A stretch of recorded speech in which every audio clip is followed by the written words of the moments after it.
National Weather Service in State College, Pennsylvania has issued a severe thunderstorm warning for northwestern Cumberland County in south central Pennsylvania, central Juliana County in central Pennsylvania, southwestern Perry County in south central Pennsylvania until 3 p.m.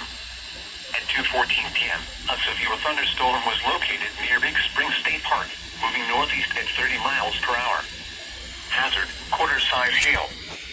Source, radar indicated.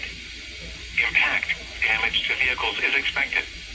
Locations impacted include Spruce Creek, Colonel Denning State Park, Loysville, Hickey'sburg, Port Royal, Blaine, Landisburg, and New Germantown. This includes the Pennsylvania Turnpike for mile markers 205 to 206. Stay inside a well-built structure and keep away from windows. Repeating, a severe thunderstorm warning has been issued until 3 p.m. for the following counties: Cumberland, Juliana, and Perry.